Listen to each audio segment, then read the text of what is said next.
Alright boys, it is time to do the comparison video from the apprentice to the master, right? We're going to be doing Reines versus Waver in this video.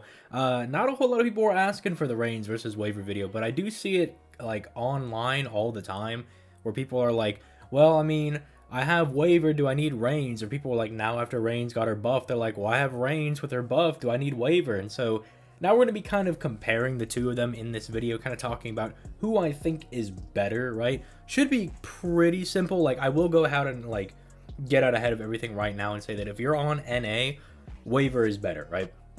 His NP is buffed to where it like competes with her NP. She doesn't have the third skill buff, so he's giving more NP to the entire party, and the effects that he's giving are just generally better, right? Like, especially with like his first, like the defense skill being better and everything. So you're probably gonna get more mileage out of Waver than Reines right now, but do keep in mind we're more or less talking about Reines in the future with this third skill right here, this one right here, being buffed, because at this point, this is where I think Reines and Waver actually have a comparison, right? And it's super similar. Now, we can kind of disregard the hits. We don't really need to talk about those all too much. Although I will say, massive W for Waver is that he is a caster. Reines being a rider means she'll suck up the stars that your primary DPS could use. So that's really bad in her case. Now, I believe her star absorption is massively higher. I knew casters had like, I don't want to say like a decent star absorption, but it wasn't like Berserker low, where Berserkers just have like negative 500% star absorption. Like, they just never seem to get the stars. But her star absorption is very high naturally, just because of her rider class. Now, should she probably get a buff in the future that lowers her own star absorption? Yeah, probably. Because I don't know why you would want to do crits with Reines unless it was arts crits to try to gen her NP, right? So that's already a massive like W when it comes to Waver, that just functionally, like in concept, Waver is going to work better because he's a caster. Like, that's something we do have to address.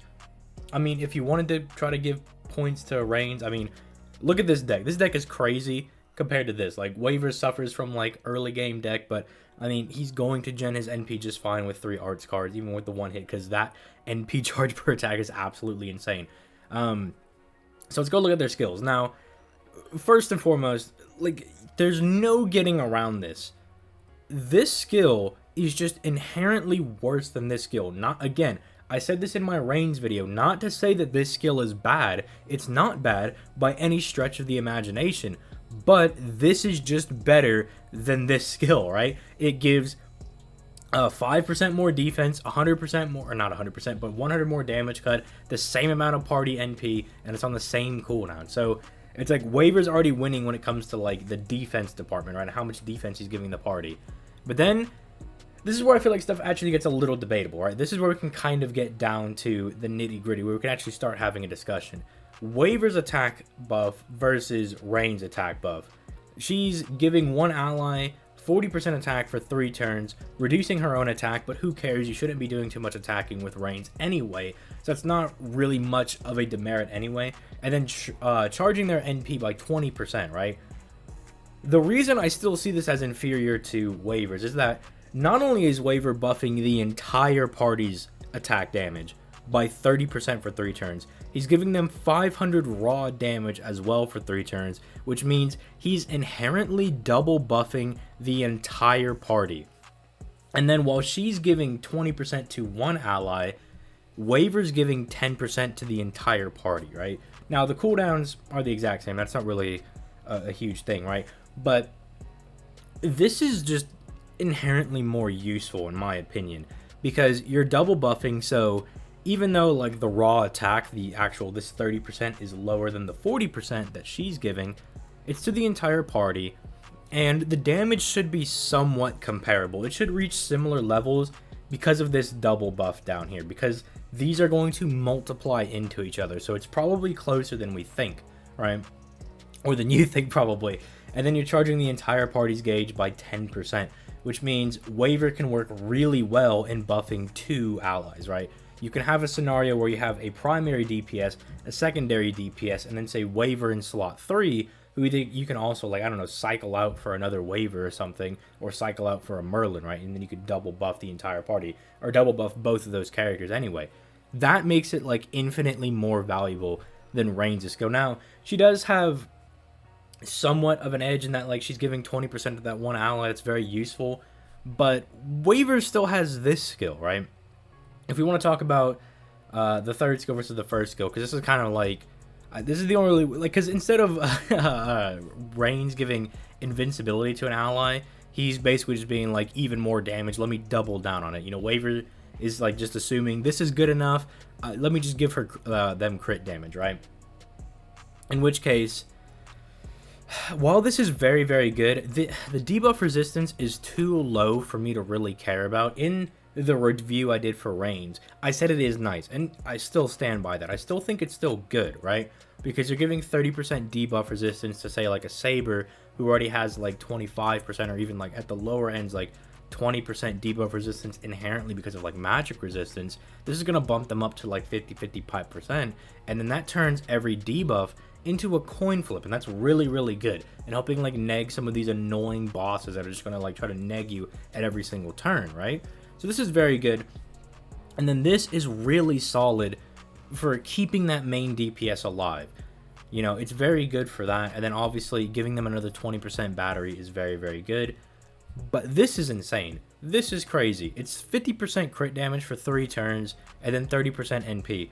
The 30, like, if it was just the 30% NP, that alone I think rivals this skill. But then the fact that it's giving 50% crit damage is super invaluable, because Waver, in my opinion, really is like the only arts support caster that you can use to support like other art servants that actually gives a decent amount of crit damage. Because if okay, like, let me pull up caster Gilgamesh real quick to make the point that I'm always making, because every time I say that there's like no arts crit support caster, right, I always get people yelling at me being like, well, what about Casco? But like, look at this. That's crit star generation. That's not crit damage. That's attack damage, but still no crit damage. Art's performance, very good. Still no crit damage, right? And then once he gets his buff and you use his NP, then you can finally get 30% crit damage for 3 turns to the entire party, which, that's not bad. That's a really good effect, coupled with like the defense he's giving, and, you know, lowering the enemy's defense so everybody on your team can actually do more damage as well. So he's doing a lot. And I do think Caskill is very slept on when it comes to that. But Waver's giving like 50%, right? And so you have double Waver and you're giving 100%, right? That's why like double Waver is still like very good. Even when Merlin came out, even though Merlin was supercharging what Buster Servants could do, Waver was still giving like the longevity amounts of crit damage, right? He was giving that long crit damage for 3 turns. Because Merlin's only lasts really for 1 turn. The Buster buff lasts for 3 turns. But the crit damage only lasts for 1, right? That 100% crit damage. So you can't really make full use of that. So that's why like this is just such an invaluable skill for me. And if Reines gave some amount of crit damage anywhere, I would give her a pass on that. But this kit right here, this round out of just everyone in the party, like everything's giving NP, and he's giving just the basics things that everybody wants: attack, defense, crit damage, right? Whereas Reines has an inferior skill to Waver's, right? Still good, so I'll give her credit for giving defense.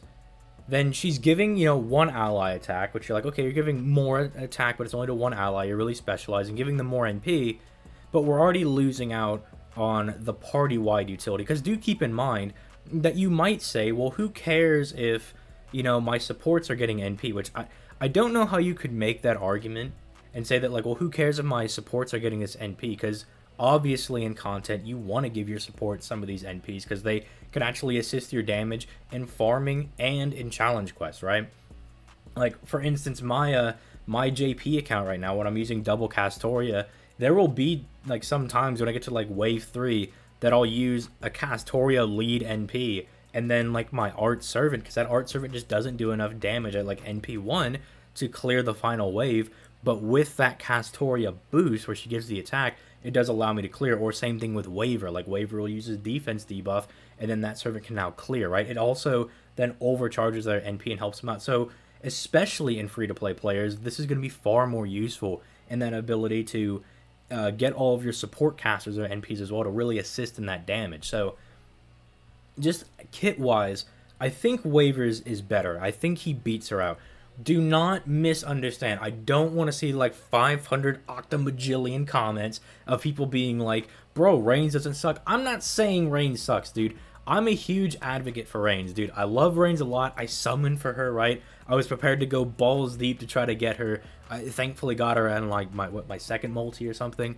You know, I got her very early on. I'm a huge advocate for her, right? I love her a lot.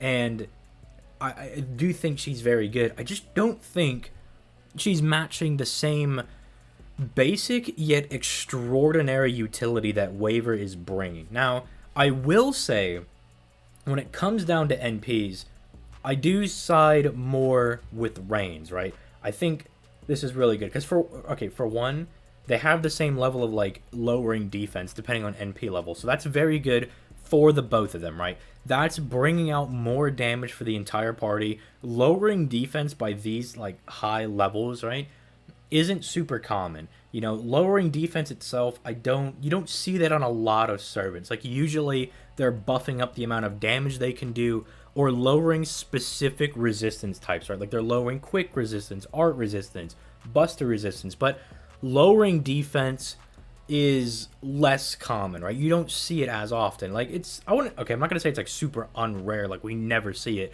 These buffs right here, the ignoring classes disadvantages, those are rare, but the defense ones are uncommon, we'll say that. So having that assists both of them a lot. But then we go into like, let's look at overcharge. Overcharge, I think Waver does have her beat there. The 50 to 80% AoE stun, I think, is better than the 20 to 60% reduction in crit chance. Even if it does, like, it lasts 3 turns, so maybe you could argue that it brings more utility in the long run, because reducing these levels of crit chance, even if it's a 20% chance, that's a 1 in 5 chance that you've just now cut out, and the enemy doing a crit on you, can be very vital in a fight. Because if you've done some of these more recent boss fights, like newer players, I'm letting you know, once you start getting into like Epic of Remnant and then the Lost Belt, these enemies will crit the hell out of you, dude. They will obliterate your servants in like 2.5 seconds. Dude, when you get to Lost Belt 3 and you get to the Qi Shi Huang fight, the ruler and like the Chinese Lost Belt, bro, like he'll like swat you away for 100k, right? You don't want to mess around with your enemies critting, which is why this is like a low-key good skill, but this has saved my bacon more times than lowering enemy crit chances, right? Because like just taking them out of the equation for the entire turn, I feel like is really good. But then Waver has, you know, the reduction of all enemies NP by 1, and then he stacks curse damage. I think that in and of itself, I think both of those are worse than this, right? Removing like your party's class disadvantage for 3 turns is super killer and allows for very fun team comps. Now, it's a little whale heavy, right? Because you're going to have to get this off very like quickly. So if you're going to bring a saber to fight like an archer and you're going to try to use Reines' NP to try to get that off, you're going to have to like get Reines' NP off like turn 1. You're going to need to like K-scope her up, or you don't want to have like your second Reines or Waver dump all of their buffs onto Reines just so you can get her NP. So you're really going to want to go with like a K-scope or something and have another servant like Merlin, Castoria, or Waver who can kind of help fill the rest of Reines' NP up like by yourself. That's not directly targeting her, so you're not wasting buffs on her when she's not the primary DPS. So I think that is very, very good. It's so killer. It's so good, you know. Also, when you're building like parties where you have like Reines, who's a rider, and your main DPS might be a berserker, and you know you have another caster as a support, just being able to say no class disadvantage, I just don't want to get obliterated, that is super uber useful, right? Very, very powerful. And then Reines having the ability to cleanse her own debuffs.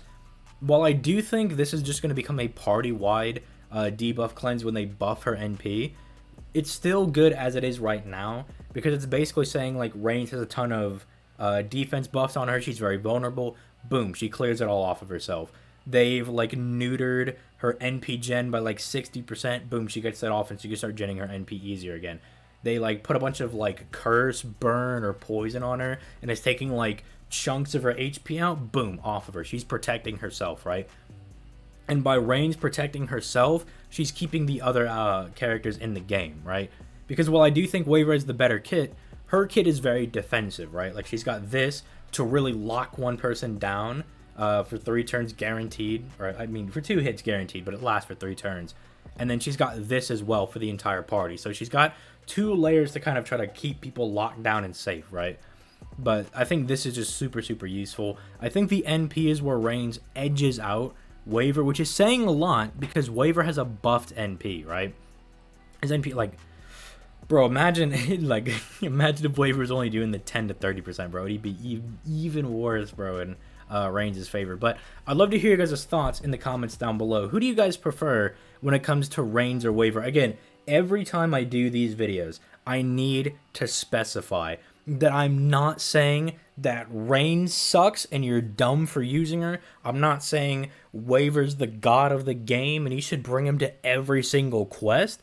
I'm just saying when it comes to me and I look at both of these characters and their kits and what they do, what they bring to the party, especially looking more in the avenue of them being supports directly, I would prefer to bring Waver because he brings everything that I want. And I think also from more of a niche arts crit support, I think he really fills that vacancy until we get somebody that's like Merlin or Scotty tier, but for arts. You know what I'm saying? You can argue that Miss Crane might somewhat fill that role, but she's not giving like the massive arts mana burst and the like 100% arts crit damage, right?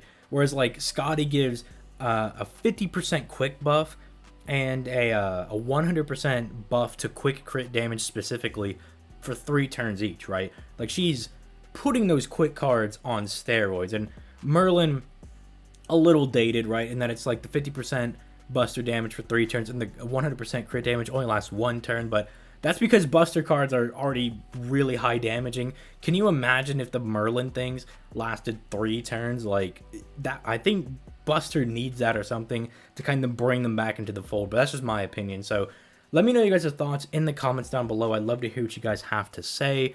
With that being said, leave a like and subscribe if you enjoy daily FGO content. I talk about FGO every single day here on the channel. But with that being said, I'm going to go ahead and get out of here. You guys have yourselves a nice